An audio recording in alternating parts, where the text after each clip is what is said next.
Magandang oras po sa inyong lahat. Itago niyo na lang po ako sa pangalang Mariel.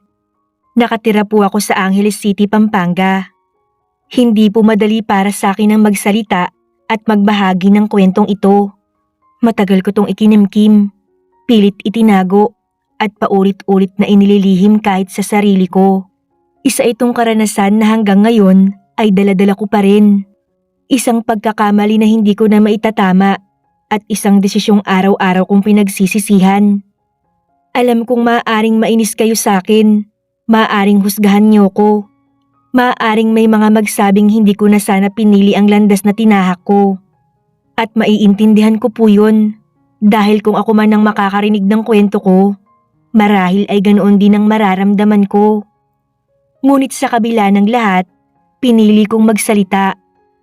Pinili kong ilabas ang bigat na matagal nang nakapasan sa dibdib ko, hindi para humingi ng awa, hindi para ipagtanggol ang sarili ko, kundi para maging tapat, kahit masakit, kahit nakakahiya, kahit mahirap tanggapin ang katotohanan. Ibinabahagi ko ang kwentong ito sa pag-asang kahit papano, mabawasan ang bigat ng kalooban ko. At kung may isa mang makikinig na matututo sa aking pagkakamali, o makakaramdam na hindi sila nag-iisa sa kanilang pinagdadaanan, sapat na yun para sa akin. Isa po akong simpleng may bahay, 29 years old. May dalawa akong anak, ang panganay ay nasa grade 3 at ang bunso ay 8 buwan pa lamang. Sila ang sentro ng mundo ko, ang dahilan kung bakit araw-araw akong bumabangon kahit pagod, kahit mabigat ang dibdib. Araw-araw, gigising ako ng maaga para magluto ng almusal, maghanda ng baon ng panganay, at siguraduhing maayos ang kanyang uniforme bago pumasok sa eskwela. Habang abala ko ron, karga ko naman ang bunso ko. Masasabi kong isa akong karaniwang may bahay, pero hindi ko man sinasadya, kapansin-pansin daw ang kurba ng katawan ko. Marami ang nagsasabing masayahin ako, sweet makitungo, at madaling lapitan. May mga matang napapalingon kapag dumadaan ako, bagay na pilit kong binabaliwala dahil may pamilya ako at alam ko kung saan ako dapat lumugar. Ang asawa ko ay isang police ranger, si Philip. Isa siyang lalaking bihira naming makasama dahil sa bigat ng kanyang tungkulin. Sa labas ng bahay, kilala siya bilang seryoso at istrikto. Madalang magsalita at bihirang magpakita ng emosyon. Ngunit sa loob ng aming tahanan, iba siya. Madalas, madaling araw na siya umuwi. May mga araw na umaalis siyang hindi pa kami gising at uuwi siyang tulog na ang mga bata. Sanay na kami sa ganoong setup. Dahil sa kabila ng kakulangan niya sa oras, hindi ako kailanman nakaramdam ng pagkukulang sa lambing bilang asawa. Kapag may pagkakataon si Philip, kahit sandali lang, nagagawa niya pa rin akong mapaligaya sa kama. Malambing siya sa akin, maalalahanin. Marunong magbigay ng oras at atensyon, kaya kahit halos wala siyang pahinga, hindi ko nararamdaman na napapabayaan ako bilang babae. Isang madaling araw, dumating siya mula sa duty. Tahimik ang bahay, mahimbing ang tulog ng mga bata. Dahan-dahan siyang pumasok sa kwarto. Umupo muna siya sa gilid ng kama bago humiga. Ramdam ko ang pagod sa bawat galaw niya. Maya-maya, naramdaman ko ang marahang pagkalabit niya sa balikat ko. Gising ka ba? Mahina niyang tanong. Bahagya akong napangiti at idinilat ang mga mata. Andyan ka na pala, bulong ko sa kanya. Napangiti siya kahit halatang pagod. Lumapit siya at marahang humiga sa tabi ko. Naramdaman ko ang pagdampi ng kamay niya sa bewang ko at pagkatapos nun ay sabay pisil. Ramdam ko ang kanyang panggigigil. Pagkatapos, hinaplos niya ang pisngi ko at iniwan doon ng isang marahang halik. Simple lang pero ramdam ang lambing. Sumunod ang yakap, maigpit at matagal. Parang doon niya binabawi ang lahat ng oras na wala siya. Sa mga sandaling yun, sapat na sa akin ang presensya niya. Hindi man siya madalas sa bahay, pero kapag nandyan siya, ramdam ko na isa akong asawa. Hindi lang ina, hindi lang may bahay. At yun ang dahilan kung bakit kahit mahirap ang setup namin, hindi ko kailanman inisip na may kulang sa aming pagsasama. Nakatira kami sa isang bakuran kasama ang aking mga biyanan. Magkahiwalay ng bahay, ngunit ilang hakbang lang ang lapit. Ang biyanan kong babae, si Mama Marivic, ay istrikta at palaging may puna. Mula sa paraan ng pagpapalaki ko sa mga anak ko, sa pagluluto ko, hanggang sa pananamit ko, parang laging may mali. Madalas niya akong pakialaman. Kahit sa mga bagay na dapat ay desisyon ko bilang isang ina. Nasanay na lang akong manahimik para sa kapayapaan ng pamilya. Less reklamo, less sa gulo. Noong umpisa, nakakapika. Pero pag na-master mo na ang pangdededma, bali wala na lang lahat ng maririnig mo. Ang biyanan ko namang lalaki ay si Papa Romeo. Kabaligtaran ng biyanan kong babae. Tahimik lang siya. Madalas nakaupo sa labas ng bahay. Parang laging nagmamasid. Hindi naman siya nagsasalita. Pero ramdam ko yung presensya niya. May mga tingin siya na kung minsan ay ikinaiilang ko. Yung titig na parang masyadong tumatagal. Hindi ko maintindihan kung bakit. Pero pinipili ko na lang na wag pansinin. Ayokong mag-isip ng masama. Ayokong magkamali ng hinala. Dahil madalas wala ang asawa ko, natutunan kong dumiskarte. Ayokong puro hingi. Ayokong puro asa.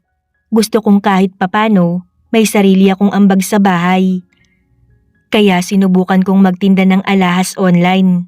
Nag-live selling ako, nagpo-post, nakikipag-usap sa mga customer kahit gabi na.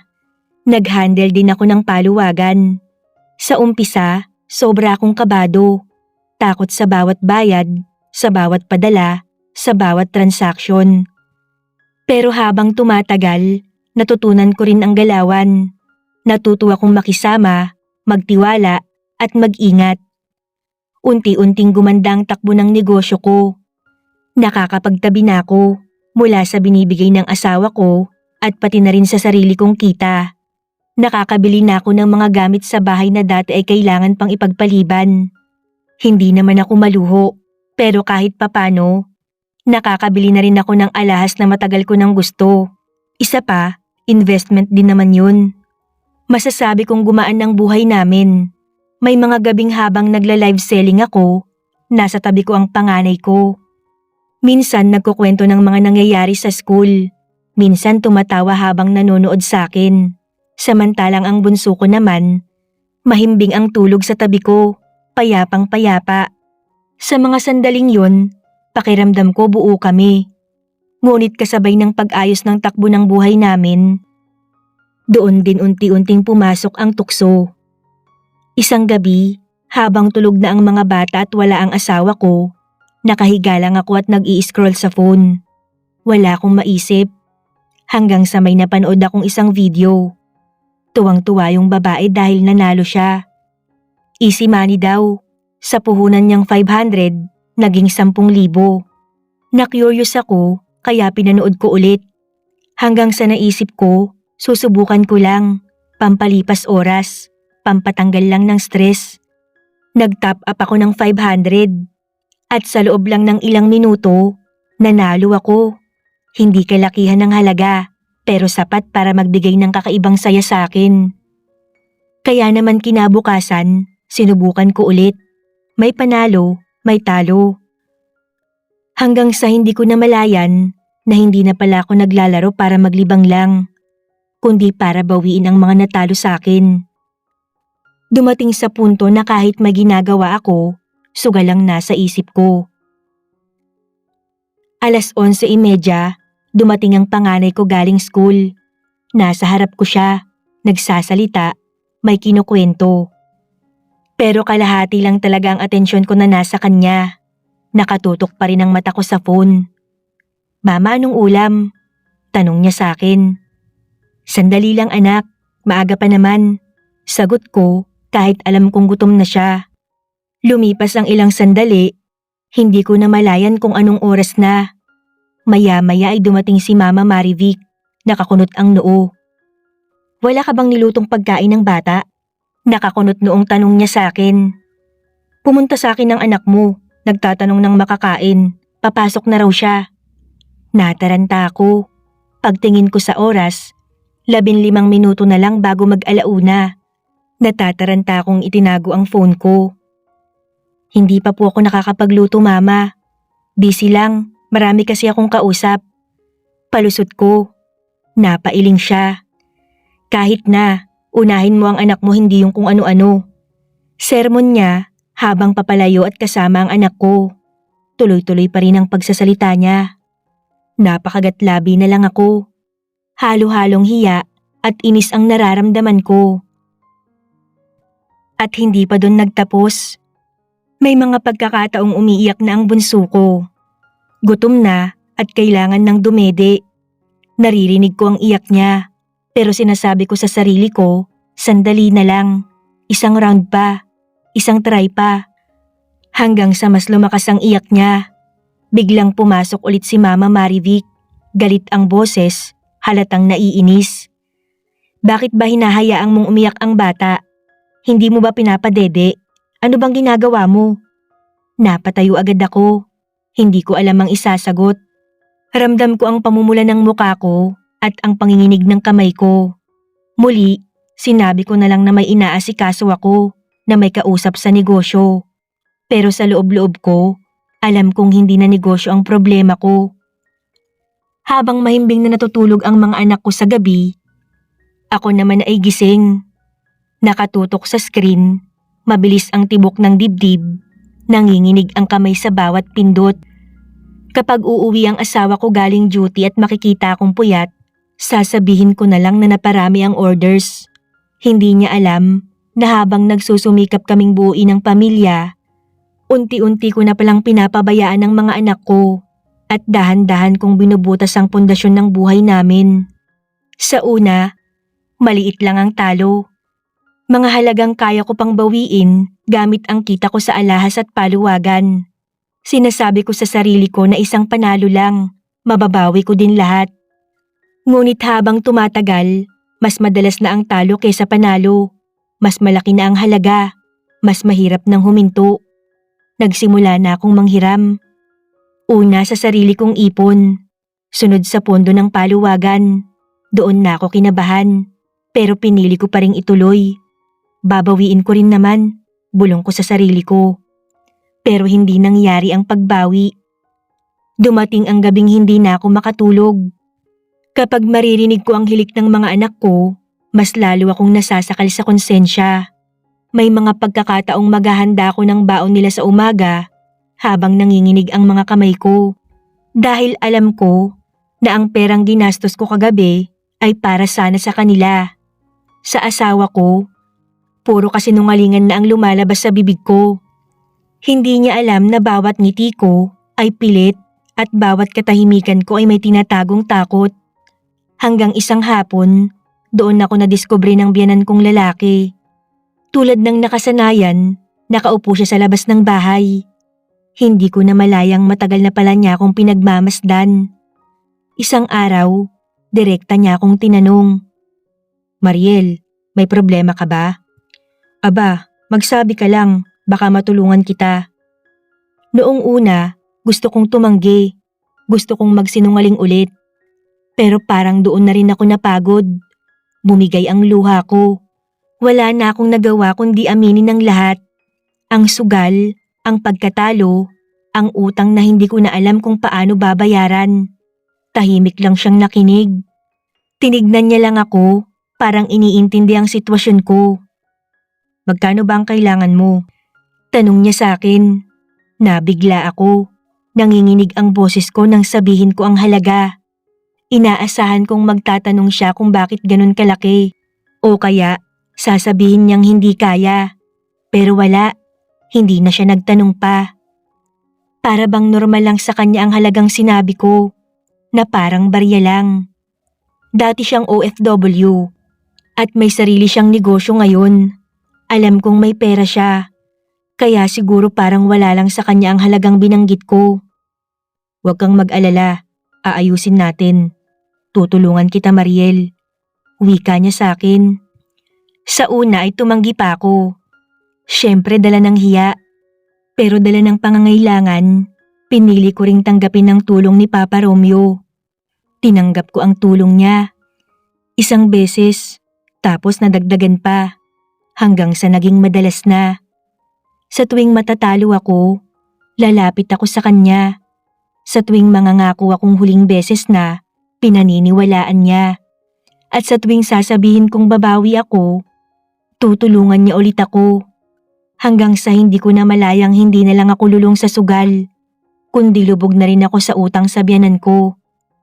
At mas masakit doon, mas naging madali na para sa akin ang magsinungaling. Hindi lang sa asawa ko, kundi pati sa sarili ko. Akala ko nun, ang tulong ni Papa Romeo ang magsasalba sa akin. Hindi ko alam, yun na pala ang magsisimula ng mas malalim kong pagkakalubog. Habang tumatagal, napansin kong may nagbabago. Hindi na tulad ng dati ang pagtulong ni Papa Romeo. Hindi na lang basta abot ng pera.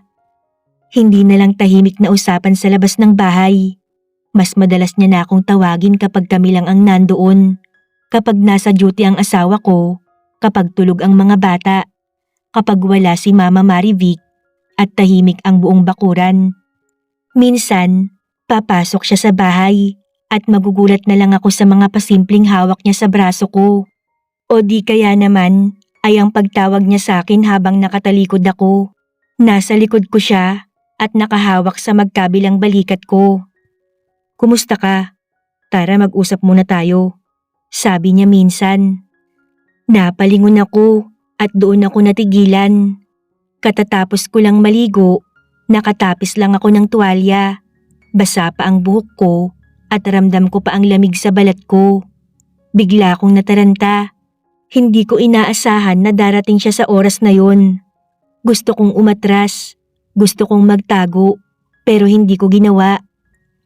"Sige Papa," nauutal kong sagot. "Sandali lang po at magbibihis muna ako." Ramdam ko ang hiya, ang kaba, ang pagkailang dahil nakita niya ako sa ayos na hindi dapat. "Kahit wag na sana, pero sige," sabi niya na may halong ngiti. Napasinghap ako. Hindi ko alam kung bakit. Pero may kung anong init na dumaan sa katawan ko. Isang pakiramdam na dapat sana'y kinilabutan ako, pero hindi. Pagkatapos kong magbihis, bumalik ako sa sala. Kinamusta niya ako. Tinanong kung kumusta ang mga bata, kung okay lang ba ako. Tapos gaya ng dati, inalok niya ulit ako ng tulong.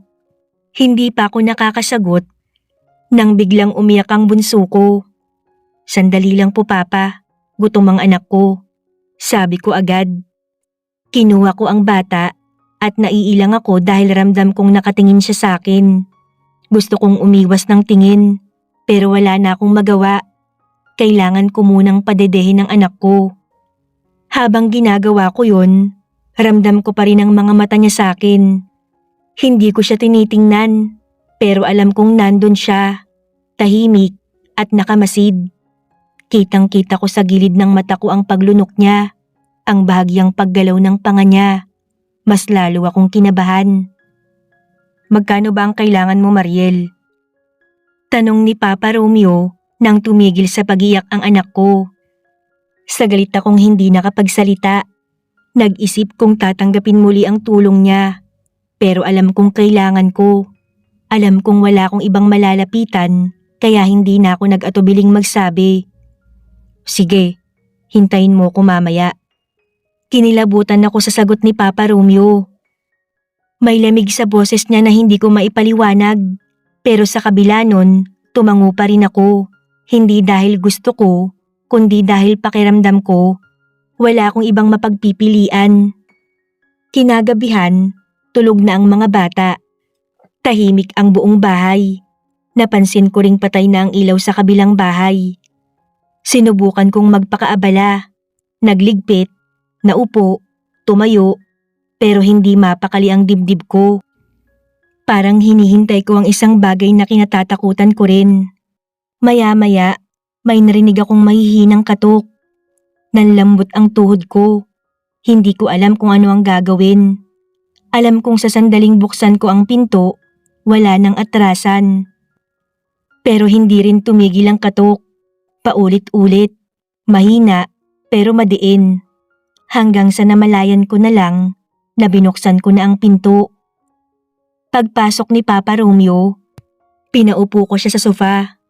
Ako naman ay nakatayo sa harap niya, palakad-lakad, hindi mapakali, hindi makatingin ng diretso. Ang lakas ng tibok ng puso ko. Hanggang sa muntik na akong mapasigaw nang bigla niya akong hinila. Bumagsak ako sa kandungan niya. Ano pong ginagawa niyo? Nauutal kong sabi. Halos hindi ako makahinga sa kaba. Mariel, pinigilan ko naman. Pero hindi ko na talaga kaya. Mahina niyang sagot. Sinubukan kong tumayo. Sinubukan kong umiwas. Pero parang wala akong lakas. Pisikal man o emosyonal. Tutulungan kita. Lahat gagawin ko para sa'yo. Basta, hindi niya na tinapos ang sasabihin niya. At kahit ang loob ko ay sumisigaw na malito, kahit may bahagi sa akin na gustong tumakbo palayo, nang sandaling yon, wala na rin akong nagawa. Doon, tuluyang nangyari ang hindi dapat mangyari. Sa sofa, nag-umpisa ang kataksilan namin. Bagay na hindi ko ginusto. Pero hindi ko inaasahang may kakaibang pakiramdam. Pero hindi ko kayang aminin yun sa biyanan ko. Ayokong malaman niya na may parte sa akin na nakaramdam ng sarap. Kahit yun na lang, gusto kong maitago. Pagkatapos ng isang gabing kasalanan, wala kaming imikan. Tumayo siya, parang walang nangyari. Bago umalis, nilapag niya ang pera sa sofa. Doon tuluyang tumulo ang luha ko.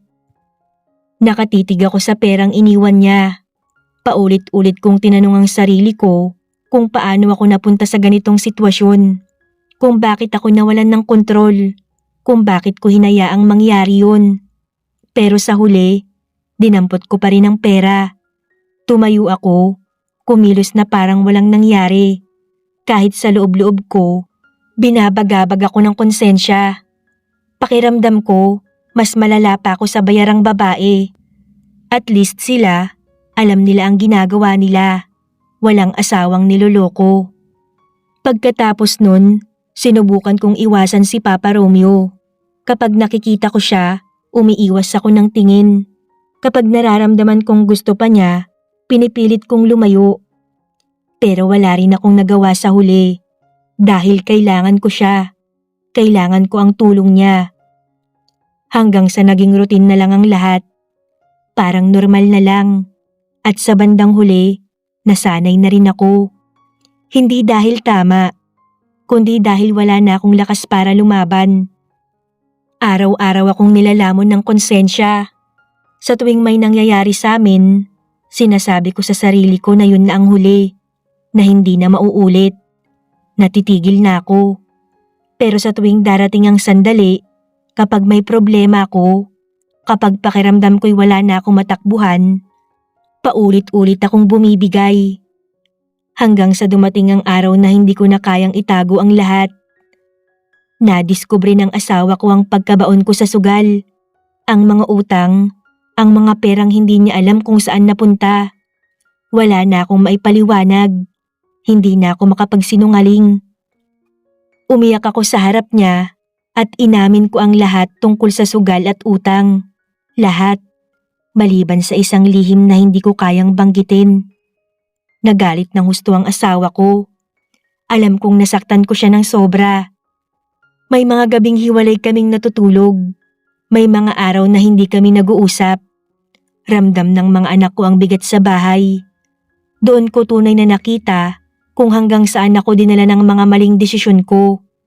Muntik na kaming umabot sa hiwalayan. Hindi lang ang asawa ko ang nagalit. Galit na galit din ang biyanan kong babae.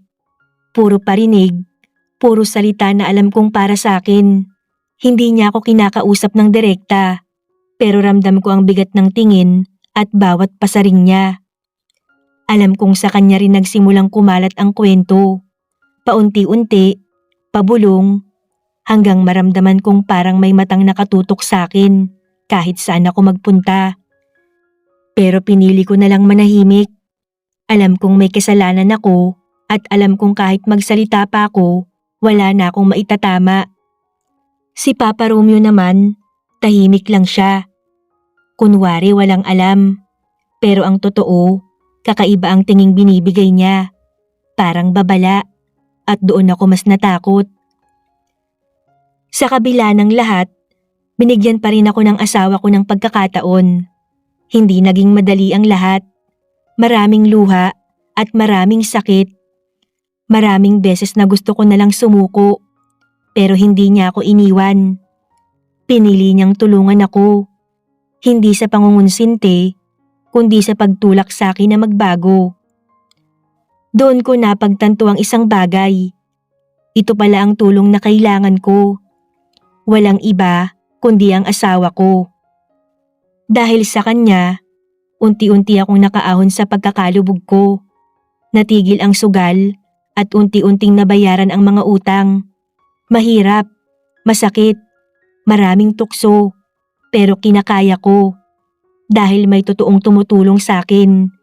Hindi para itago ang mali, kundi para ituwid ko. Pero hindi pa pala dun nagtatapos ang bangungot ko. May isa pa ring humihila sa akin pababa, si Papa Romeo. Kahit tumigil na ako sa sugal, kahit pilit kong inaayos ang buhay ko, ayaw niya akong tantanan.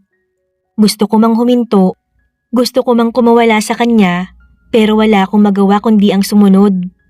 At sa bawat pagkakataong sumusunod ako, mas lalo kong kinamumuhian ang sarili ko. Dahil habang pilit kong binubuo ang pamilya ko sa harap ng asawa ko, may isang lihim sa likod na patuloy akong sinisira. Ang dating akala ko ay tumutulong sa akin, sa bandang huli, siya ang dahilan kung bakit hindi pa rin ako ganap na nakakalaya. Hindi na sugal ang humihila sa akin, kundi ang kasalanang minsan kong piniling pasukin. At ngayon ay hirap na hirap akong takasan. Hanggang sa isang araw, napagod na talaga ako. Pinili kong tapusin ang lahat. Sinabi ko sa kanya na ayoko na mali na ang nangyayari, na sapat na ang mga pagkakamaling nagawa ko, ngunit hindi niya tinanggap. Nagalit siya. Pinilit niya akong magbago ng isip gaya ng dati. Pero sa unang pagkakataon, tumayo ako para sa sarili ko. Hindi na ako umiwas, hindi na ako natakot. Sinabi ko sa kanya na tapos na ayoko na. At kung ipipilit pa niyang gusto niya, mapipilitan akong magsabi ng totoo, kahit patuluyang masira ang lahat. Hindi siya nakakibo. Doon ko unang naramdaman na may kontrol pa pala ako, na hindi pa pala huli ang lahat. At kahit ayaw niya, wala na siyang nagawa pa. Sa araw na yun, hindi ko nabura ang kasalanan ko. Pero pinili kong wag na itong ulitin. At yun ang unang hakbang ko palabas ng bangungot na ako rin ang pumasok. Simula nun, tuluyan kong pinutol ang ugnayan naming yun. Ngunit hanggang ngayon, daladala ko pa rin ang lihim na yun. Isang kasalanang hindi alam ng asawa ko. Isang sugat na hindi na kailanman maghihilom. At ito ang bigat na araw-araw kong pasan. Ang mabuhay na parang normal, habang may isang lihim akong dinadala. Hanggang ngayon, daladala ko pa rin ng lihim na yun. Sa paningin ng lahat, isa akong ina na bumabangon mula sa pagkakalugmok. Isang asawang nagsisikap ituwid ang maling landas. Pero sa loob ko, alam kong may bahagi ng buhay ko na mananatiling madilim. Minsan naiisip ko, kung malalaman ba ng asawa ko, mapapatawad niya kaya ako? O mas mabuti nang manatili na lang itong lihim habang buhay? Hindi ko alam ang sagot, at sa tingin ko, hindi ko na malalaman pa. Ito ang kwento ko. Hindi ako nagmamalinis. Hindi rin ako humihingi ng awa. Gusto ko lang ibahagi ang kwento ko, upang ipaalala na may mga pagkakamaling hindi na kailanman mabubura, kahit gaano ka pa magsikap at magbago. At may mga kasalanang hindi hinahabol ng kaparusahan, kundi ng konsensya, na dadalhin mo habang buhay.